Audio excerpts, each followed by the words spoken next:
America కాబోయే president Donald Trump మంగళవారం నాడు తన సొంత ఎస్టేట్ ఫ్లోరిడాలోని మార్-ఎలాగోలో మీడియా సమావేశం ఏర్పాటు చేశారు. ఈ సమావేశంలో పలు అంశాలను ఆయన ప్రస్తావించారు. వాటిలో ప్రధానంగా చెప్పుకోవాలంటే హమాస్ చెరలో ఉన్న సుమారు 100 మంది ఇజ్రాయిల్ బందీలను బేషరతుగా విడుదల చేయాలని హమాస్ను హెచ్చరించారు. లేదంటే మిడిల్ ఈస్ట్ను అగ్నిగుండంగా మారుస్తారని వార్నింగ్ ఇచ్చారు. ఈ నెల 20న ట్రంప్ ప్రమాణ స్వీకారం చేయబోతున్నారు. ఆలోగా బందీలను విడుదల చేయాలని హుకుం జారీ చేశారు. దీంతో పాటు ఆయన గ్రీన్లాండ్, పనామా కాలువను కూడా అమెరికాలో కలుపుకుంటామని హెచ్చరించారు. అమెరికా జాతీయ భద్రతకు ఈ రెండు అత్యంత కీలకమని ట్రంప్ అన్నారు. మరి స్వయం ప్రతిపత్తి గల డానిష్ భూభాగం లేదా పనామా కాలువను స్వాధీనం చేసుకోవడానికి మిలిటరీ పవర్ను వినియోగిస్తారా లేక ఎకనామిక్ పవర్గా వినియోగిస్తారా అని మీడియా ప్రశ్నించింది. దానికి ఆయన సమాధానమిస్తూ రెండింటిని వినియోగించమని తేల్చి చెప్పారు.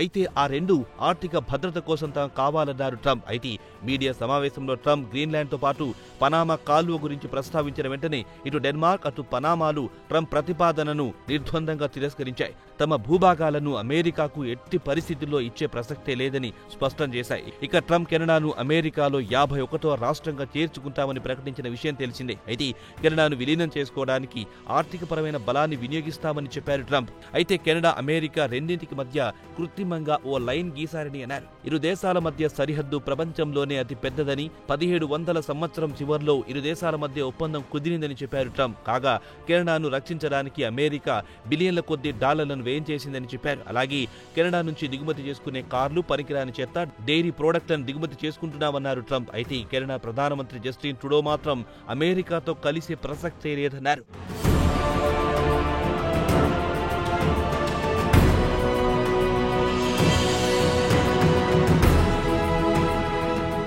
ఇదిలా ఉండగా ట్రంప్ ఈ నెల 20వ తేదీన అధ్యక్షుడిగా ప్రమాణ స్వీకారం చేయబోతున్నారు. సరిగ్గా 2 వారాల కంటే తక్కువ సమయం ఉన్న క్రమంలో ఆయన మీడియా సమావేశం ఏర్పాటు చేశారు. కాగా దుబాయ్ డెవలపర్ దామాక్ ప్రాపర్టీ అమెరికాలో $20 బిలియన్ల పెట్టుబడితో డేటా సెంటర్ను అభివృద్ధి చేయబోతోందన్నారు ట్రంప్. అటు తర్వాత ఆయన అమెరికాలో ఎన్నికల వ్యవస్థ గురించి ముచ్చటించారు. అలాగే తనకు వ్యతిరేకంగా నమోదైన కేసుల గురించి, జో బైడెన్ గురించి మీడియా సమావేశంలో ప్రస్తావించారు.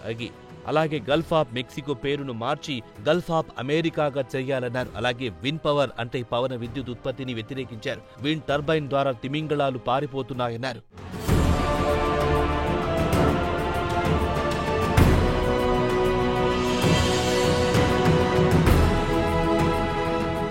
ఇదిలా ఉండగా ఒకవైపు ఫ్లోరిడాలో ట్రంప్ మీడియా సమావేశంలో మాట్లాడుతుంటే మరోవైపు ఆయన కుమారుడు డొనాల్డ్ ట్రంప్ జూనియర్ గ్రీన్లాండ్ను సందర్శించారు. తన ప్రైవేట్ జెట్తో గ్రీన్లాండ్ రాజధాని నూక్లో దిగారు. తాను ప్రైవేట్ ట్రిప్, వ్యక్తిగత పని మీద ఇక్కడికి వచ్చాను. ప్రభుత్వ అధికారులతో ఎలాంటి సమావేశాలు లేవన్నారు.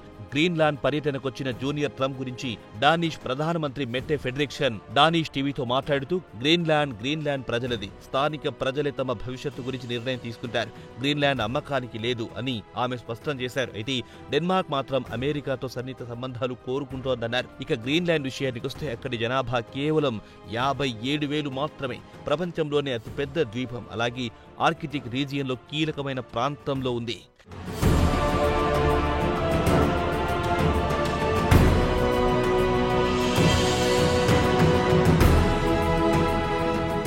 ఇక గ్రీన్లాండ్ విషయానికొస్తే స్వయం ప్రతిపత్తి కల దేశం. అయితే ఆర్థికంగా కోపెన్హెగెన్లో సబ్సిడీలపై ఆధారపడుతోంది. కాబట్టి గ్రీన్లాండ్ డెన్మార్క్ కింగ్డమ్లో ఒక భూభాగంగా ఉంటోంది. అలాగే గ్రీన్లాండ్లో అమెరికాకు చెందిన స్పేస్ ఫెసిలిటీకి చెందిన వారు ఇక్కడుంటున్నారు. అలాగే ఇక్కడి భూమిలో పెద్ద ఎత్తున మినరల్స్ ఉన్నాయి. దీంతో హైటెక్ డివైస్లకు బ్యాటరీలను తయారు చేయొచ్చు.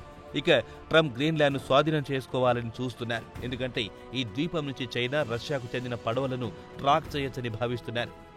ప్రస్తుతం గ్రీన్లాండ్ చుట్టుపక్కలంతా చైనీస్, రష్యా పడవలు పెద్ద ఎత్తున చక్కర్లు కొడుతున్నాయి. ఈ ప్రాంతాన్ని రక్షించాలనేది తన ఉద్దేశమన్నారు ట్రంప్. ఇదిలా ఉండగా ట్రంప్ ఎన్నికల్లో గెలిచిన తర్వాత నుంచి తరచూ అమెరికాను మరింత విస్తరించాలని మాట్లాడుతున్నారు. పనామా కాలువను తిరిగి స్వాధీనం చేసుకోవాలని పలుమార్లు ప్రస్తావించారు.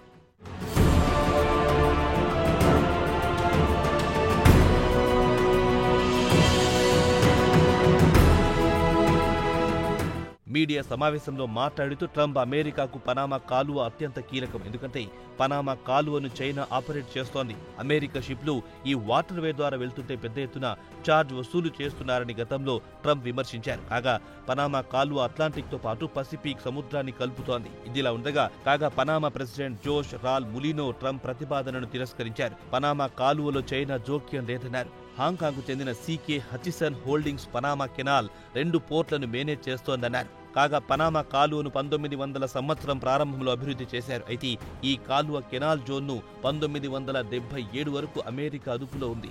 అమెరికా ప్రెసిడెంట్ జిమ్మీ కార్టర్ ఇరు దేశాల మధ్య పలుమార్లు చర్చలు జరిగిన తర్వాత పనామా కాలువను పనామాని నిర్వహించుకోవడానికి అనుమతించారు. కార్టర్ పనామా కాలువను పనామాకిచ్చి అతిపెద్ద తప్పు చేశారని ట్రంప్ అన్నారు. కార్టర్ మంచివాడే, కానీ అతిపెద్ద తప్పు చేశాడని ట్రంప్ చెప్పుకొచ్చారు.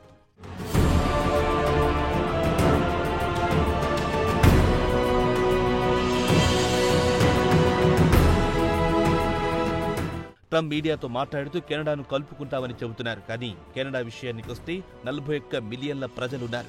ప్రపంచంలోనే అతిపెద్ద భూభాగం కలిగిన దేశంలో కెనడా 2వ స్థానంలో ఉంది. అలాగే మీడియా సమావేశంలో అన్ని కల్పితాలు, అభూత కల్పనలు బల్లెవేశారు. ట్రంప్ చెప్పిన అతిపెద్ద అతిశయోక్తి విషయానికి వస్తే 2021లో అమెరికాలోని క్యాపిటల్ హిల్లో జరిగిన అల్లర్ల వెనుక ఇస్లామిక్ మిలిటెంట్లు, హెజబుల్లా మిలిటెంట్ల హస్తం ఉందని చెప్పుకొచ్చారు. ఎన్నికల్లో ట్రంప్ ఓటమి తర్వాత ఆయన మద్దతుదారులు ఓటమిని జీర్ణించుకోలేక క్యాపిటల్ హిల్ పై దాడికి తెగబడ్డారు. ఇప్పటికీ కొందరు జైల్లో మగ్గుతున్నారు. ఈ నెల 20న ప్రమాణ స్వీకారం తర్వాత వారిని జైలు నుంచి విడుదల చేస్తారన్న టాక్ కూడా బలంగా వినిపిస్తోంది. మరి ట్రంప్ వార్నింగ్ కు హమాస్ ఎలా స్పందిస్తుందో వేచి చూడాల్సిందే.